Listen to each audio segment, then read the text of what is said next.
For today's video, we'll be looking at one of the more unlucky ships in the Royal Navy. A ship that led a mostly quiet life for most of her career, toiling away quietly in the background, until the Second World War when she was pressed into escort service. Escort service that ended in one of the greatest tragedies in Royal Navy history. Because while escorting the ocean liner Queen Mary, HMS Curacoa was rammed by the liner. She sank quickly, taking over 300 men down with her in a tragic accident. The thing that this cruiser will always be known for better or worse. A shadow that hangs over Queen Mary and the commanders of both ships. To say this is a controversial event would be an understatement. I've covered it before, of course, in one of my older videos. But today, we'll be looking at the entire story of Curacoa, from her uneventful beginnings to her terrible loss. And I do mean uneventful beginnings in this case.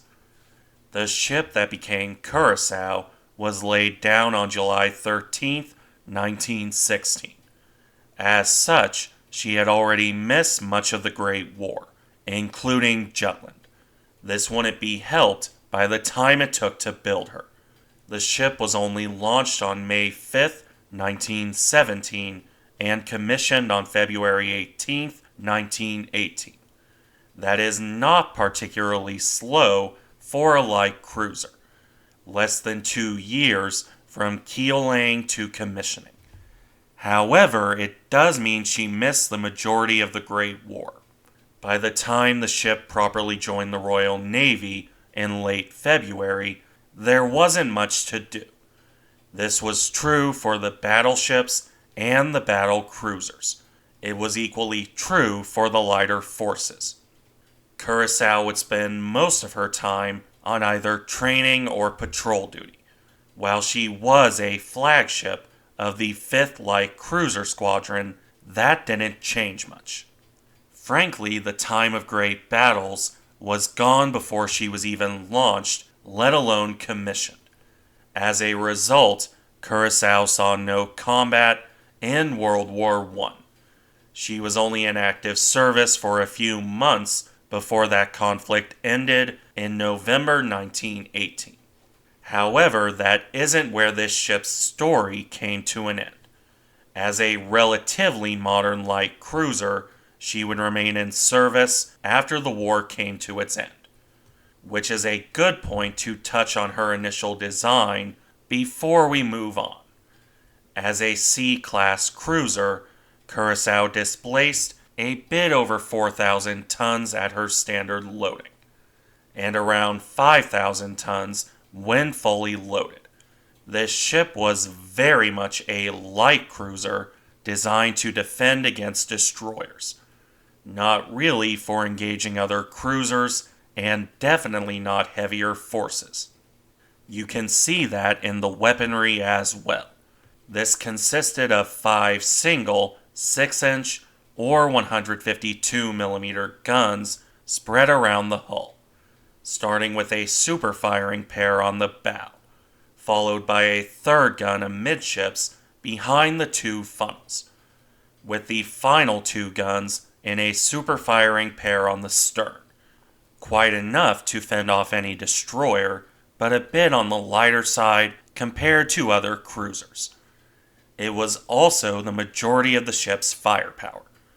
Curacoa also carried 2 single 3-inch 76mm guns for anti-aircraft defense, with her weaponry rounded off by 8 torpedo tubes carried in 4 twin mounts, 2 on either broadside. All of this was protected by a decent armor belt for a light cruiser of the Great War. This belt ranged from 1.25 inches to 3 inches at its thickest, 32 to 76 millimeters for the metric audience, with a 1-inch thick deck fitted over the steering gear. Of course, as a light cruiser, Speed was arguably more important than armor protection, and Curaçao could manage 29 knots on 40,000 shaft horsepower through 2 shafts. Overall, she was a perfectly functional ship that didn't have the chance to put any of that to use against the Germans, at least not in the first round. In any case, once the Great War came to its end, Curaçao remained in service. She left the 5th Light Cruiser Squadron to transfer to the 1st Squadron in April of 1919. In this, she also joined the shift from Grand Fleet to Atlantic Fleet, although her post-war service wouldn't actually be in the Atlantic. With the Russian Civil War raging, Curaçao joined the Allied intervention, or in her case, the Baltic theater of that intervention. This still wouldn't have much chance to fight another warship for obvious reasons. But even that limited chance ended up coming to nothing, because on May 17, 1919, the cruiser hit a mine. She had been sailing between Finland and Latvia at the time and struck the mine off the coast of Estonia. Fortunately, the explosion didn't see heavy losses. 1 man was lost in the explosion, while 3 more were wounded. I suppose another loss was the pride of Admiral Walter Cohen, who was evidently taking a bath at the time, and had to storm to the cruiser's bridge wearing nothing but an overcoat. As for Curaçao, she was able to limp to Estonia at a speed of 9 knots. Temporary repair work made the ship seaworthy, but she still had to return to Britain for a proper overhaul. Something clearly apparent with her rudder falling off on the way back home, forcing the ship to steer with her engines for 500 miles to finish the trip. Repairs for this damage lasted through July, at which point the ship took up fairly common duty for the 1920s, and the early 1930s for that matter. Curaçao would occupy her time bouncing between the Atlantic and Mediterranean on various peacetime roles: training, port visits, and patrol duty. Nothing unusual for the Royal Navy in this period. The most excitement, if you can call it that, generally came from political instability in either Egypt or Palestine. Curaçao would be present for the aftermath of the burning of Smyrna on September 23, 1922. At this point, there wasn't much to do but evacuate the survivors. Beyond this, the cruiser had a quiet time. She did so little, in fact, that the ship was eventually taken off frontline service. In 1933, Curaçao became a gunnery training ship, a role she would remain in until 1939, a sign of how little the British needed her on active duty during the mid to late 1930s. She was a bit long in the tooth, especially with newer cruisers coming online. Don't get me wrong, gunnery training was a very important role. It just wasn't frontline duty for the old ship. The most excitement she got up to was probably serving in the role of a German battlecruiser for a film shoot, that film being Brown on Resolution. After that, it was back to training duty until war clouds began to gather in Europe once again. Curaçao was still considered too old for traditional cruiser duties. However, the hull was there, and the British did see a need for anti-aircraft defense. As such, Curaçao would join some of her sisters and half-sisters in being converted to an anti-air cruiser. This was a surprising amount of foresight and a good use of spare hulls, especially once the war actually broke out and the Luftwaffe, and later on Japan, made itself known. Regardless, that conversion began in July of 1939. The old 6-inch guns, outdated and useless against aircraft, were removed, replaced by 8 4-inch 102mm dual-purpose guns in 4 twin mountings. These took the place of 4 of the 6-inch mounts. The first mount on the bow, then the amidships gun position behind the funnels, and finally the superfiring pair on the stern. The superfiring position on the bow, on the other hand, was replaced with a different weapon, a single quadruple 40mm pom-pom mount, with the remaining light anti-aircraft weaponry consisting of 2 quad 50 caliber machine guns, those being Vickers guns, not the more famous Browning. Despite the removal of the ship's torpedo tubes, this still brought the displacement up to 5,400 tons at the deep loading, in large part due to 200 tons of ballast to counteract the added top weight, in addition to a new radar set. Speed remained the same, however, with no notable changes there. This refit was extensive enough that it took the rest of 1939, with Curacoa only returning to service in February 1940. One could say she had missed the start of the Second World War, and that would be true. But at the same time, there wasn't exactly much for her to do in the early months anyway. That would change soon enough. March 1940 was spent with the Home Fleet providing convoy defense in the North Sea. But when March shifted to April, the Royal Navy suddenly had a new conflict to fight. That being the Norwegian campaign, as the Germans invaded on April 8, 1940.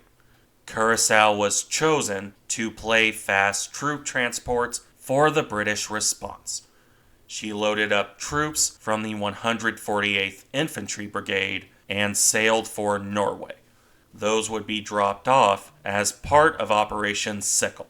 Curacoa picked the men up on April 17th and dropped them off on the night of April 18th.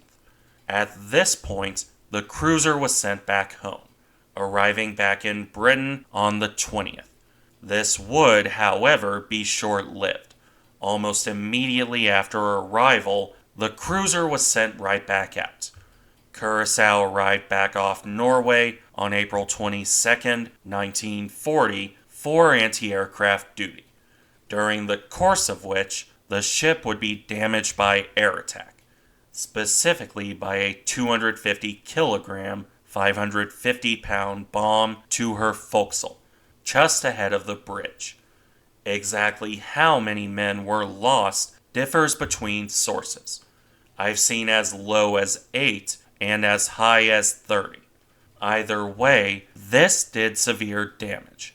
In addition, the ship's captain reported she was running low on ammunition prior to this hit.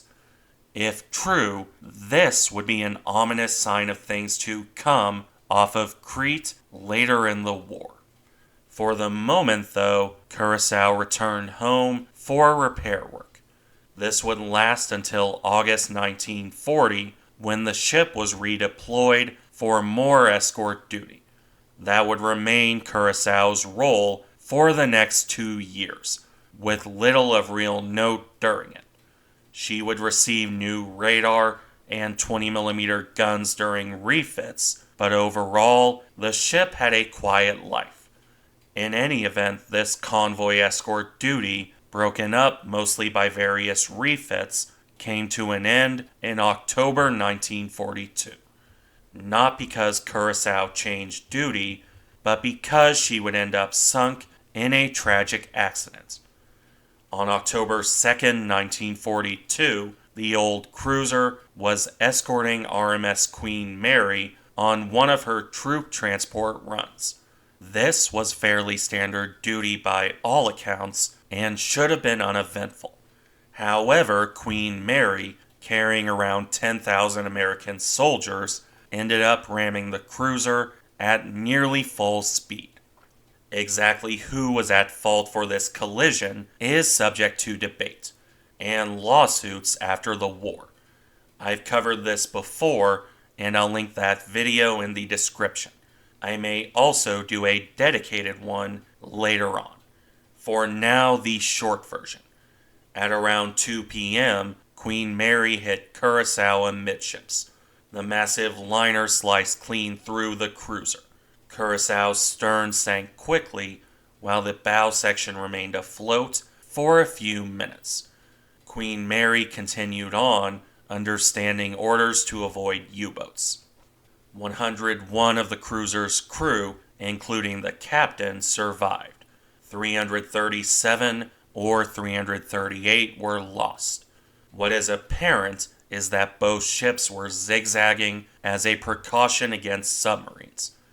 And at some point, a lack of communication resulted in the collision. Exactly which ship and which captain is to blame, well, that's an argument that was never entirely resolved. In the end, it would be little comfort to those lost aboard HMS Curacoa. Thank you for watching. Remember to like, comment, and subscribe if you enjoy the content, and I'll see you in the next one.